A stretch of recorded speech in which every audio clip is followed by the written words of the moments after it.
Welcome to day 308 of our one-year Bible reading plan. In Jeremiah 41-43, we see chaos as the people disobey God's warning and flee to Egypt, seeking safety their own way instead of trusting Him. In Hebrews 4, God reminds us that true rest comes from faith and obedience, not from running away, but from trusting in His promises through Christ. Let's dive in. Jeremiah chapter 41. In the 7th month, Ishmael son of Nethaniah, the son of Elishama, who was of royal blood and had been one of the king's officers, came with 10 men to Gedaliah son of Ahikam at Mizpah. While they were eating together there, Ishmael son of Nethaniah and the 10 men who were with him got up and struck down Gedaliah son of Ahikam, the son of Shaphan, with a sword, killing the one whom the king of Babylon had appointed as governor over the land. Ishmael also killed all the men of Judah who were with Gedaliah at Mizpah, as well as the Babylonian soldiers who were there. The day after Gedaliah's assassination, before anyone knew about it, 80 men who had shaved off their beards, torn their clothes and cut themselves came from Shechem, Shiloh, and Samaria, bringing grain offerings and incense with them to the house of the Lord. Ishmael son of Nethaniah went out from Mizpah to meet them, weeping as he went. When he met them, he said, "Come to Gedaliah son of Ahikam." When they went into the city, Ishmael son of Nethaniah and the men who were with him slaughtered them and threw them into a cistern. But 10 of them said to Ishmael, "Don't kill us. We have wheat and barley, olive oil and honey, hidden in a field." So he let them alone and did not kill them with the others. Now the cistern where he threw all the bodies of the men he had killed along with Gedaliah was the one King Asa had made as part of his defense against Baasha king of Israel. Ishmael son of Nethaniah filled it with the dead. Ishmael made captives of all the rest of the people who were in Mizpah, the king's daughters along with all the others who were left there, over whom Nebuzaradan, commander of the imperial guard, had appointed Gedaliah son of Ahikam. Ishmael son of Nethaniah took them captive and set out to cross over to the Ammonites. When Johanan son of Kareah and all the army officers who were with him heard about all the crimes Ishmael son of Nethaniah had committed, they took all their men and went to fight Ishmael son of Nethaniah. They caught up with him near the great pool in Gibeon. When all the people Ishmael had with him saw Johanan son of Kareah and the army officers who were with him, they were glad. All the people Ishmael had taken captive at Mizpah turned and went over to Johanan son of Kareah. But Ishmael son of Nethaniah and 8 of his men escaped from Johanan and fled to the Ammonites. Then Johanan son of Kareah and all the army officers who were with him led away all the people of Mizpah who had survived, whom Johanan had recovered from Ishmael son of Nethaniah after Ishmael had assassinated Gedaliah son of Ahikam, the soldiers, women, children, and court officials he had recovered from Gibeon. And they went on, stopping at Jereth Kimham near Bethlehem on their way to Egypt to escape the Babylonians. They were afraid of them because Ishmael son of Nethaniah had killed Gedaliah son of Ahikam, whom the king of Babylon had appointed as governor over the land. Jeremiah chapter 42. Then all the army officers, including Johanan son of Kareah and Jezaniah son of Hoshea, and all the people from the least to the greatest approached Jeremiah the prophet and said to him, "Please hear our petition and pray to the Lord your God for this entire remnant. For as you now see, though we were once many, now only a few are left. Pray that the Lord your God will tell us where we should go and what we should do." "I have heard you," replied Jeremiah the prophet. "I will certainly pray to the Lord your God as you have requested. I will tell you everything the Lord says and will keep nothing back from you."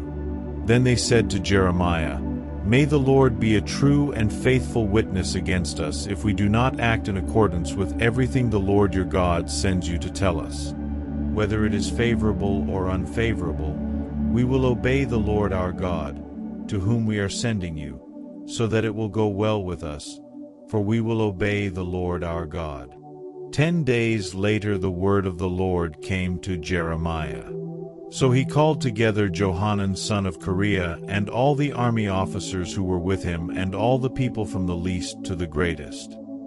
He said to them, "This is what the Lord, the God of Israel, to whom you sent me to present your petition, says, If you stay in this land, I will build you up and not tear you down. I will plant you and not uproot you, for I have relented concerning the disaster I have inflicted on you. Do not be afraid of the king of Babylon, whom you now fear. Do not be afraid of him, declares the Lord, for I am with you and will save you and deliver you from his hands. I will show you compassion so that he will have compassion on you and restore you to your land. However, if you say, We will not stay in this land, and so disobey the Lord your God, and if you say, No, we will go and live in Egypt, where we will not see war or hear the trumpet or be hungry for bread, then hear the word of the Lord, you remnant of Judah. This is what the Lord Almighty, the God of Israel, says. If you are determined to go to Egypt and you do go to settle there, then the sword you fear will overtake you there, and the famine you dread will follow you into Egypt, and there you will die. Indeed, all who are determined to go to Egypt to settle there will die by the sword, famine, and plague. Not one of them will survive or escape the disaster I will bring on them. This is what the Lord Almighty, the God of Israel, says. As my anger and wrath have been poured out on those who lived in Jerusalem, so will my wrath be poured out on you when you go to Egypt. You will be a curse and an object of horror, a curse and an object of reproach. You will never see this place again. Remnant of Judah, the Lord has told you, do not go to Egypt. Be sure of this. I warn you today that you made a fatal mistake when you sent me to the Lord your God and said, Pray to the Lord our God for us. Tell us everything he says and we will do it. I have told you today, but you still have not obeyed the Lord your God in all he sent me to tell you. So now, be sure of this. You will die by the sword, famine, and plague in the place where you want to go to settle. Jeremiah chapter 43. When Jeremiah had finished telling the people all the words of the Lord their God, everything the Lord had sent him to tell them, Azariah son of Hoshea and Johanan son of Kareah and all the arrogant men said to Jeremiah, You are lying. The Lord our God has not sent you to say, You must not go to Egypt to settle there. But Baruch son of Neriah is inciting you against us to hand us over to the Babylonians, so they may kill us or carry us into exile to Babylon. So Johanan son of Kareah and all the army officers and all the people disobeyed the Lord's command to stay in the land of Judah. Instead, Johanan son of Kareah and all the army officers led away all the remnant of Judah who had come back to live in the land of Judah from all the nations where they had been scattered. They also led away all those whom Nebuzaradan commander of the imperial guard had left with Gedaliah son of Ahikam, the son of Shaphan, the men, the women, the children, and the king's daughters. And they took Jeremiah the prophet and Baruch son of Neriah along with them. So they entered Egypt in disobedience to the Lord and went as far as Tapanhes. In Tapanhes the word of the Lord came to Jeremiah. While the Jews are watching, take some large stones with you and bury them in clay in the brick pavement at the entrance to Pharaoh's palace in Tapanhes. Then say to them, This is what the Lord Almighty, the God of Israel, says, I will send for my servant Nebuchadnezzar king of Babylon, and I will set his throne over these stones I have buried here. He will spread his royal canopy above them. He will come and attack Egypt, bringing death to those destined for death, captivity to those destined for captivity, and the sword to those destined for the sword. He will set fire to the temples of the gods of Egypt. He will burn their temples and take their gods captive. As a shepherd picks his garment clean of lice, so he will pick Egypt clean and depart. There in the temple of the sun in Egypt, he will demolish the sacred pillars and will burn down the temples of the gods of Egypt. Hebrews chapter 4. Therefore, since the promise of entering his rest still stands, let us be careful that none of you be found to have fallen short of it. For we also have had the good news proclaimed to us, just as they did. But the message they heard was of no value to them, because they did not share the faith of those who obeyed. Now we who have believed enter that rest, just as God has said, "So I declared on oath in my anger, they shall never enter my rest." And yet his works have been finished since the creation of the world. For somewhere he has spoken about the seventh day in these words, "On the seventh day God rested from all his works." And again in the passage above he says, "They shall never enter my rest."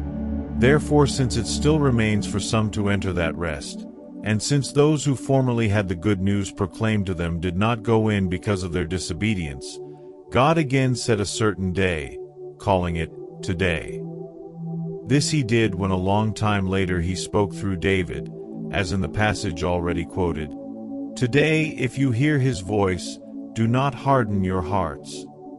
For if Joshua had given them rest, God would not have spoken later about another day.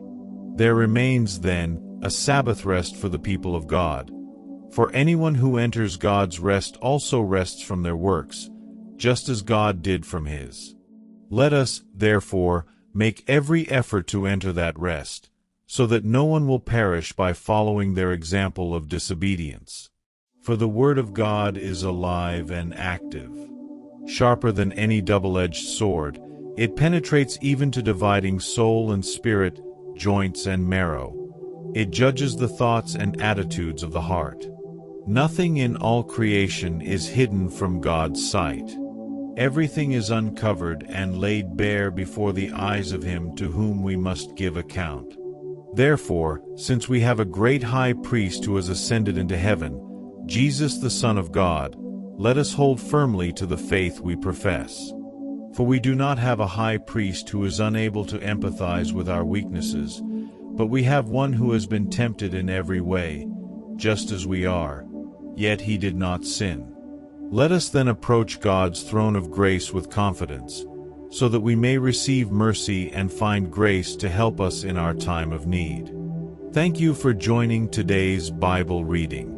Even when life feels uncertain, the safest place to be is in God's will. Let's learn to rest in him and trust his voice completely. See you tomorrow for day 309.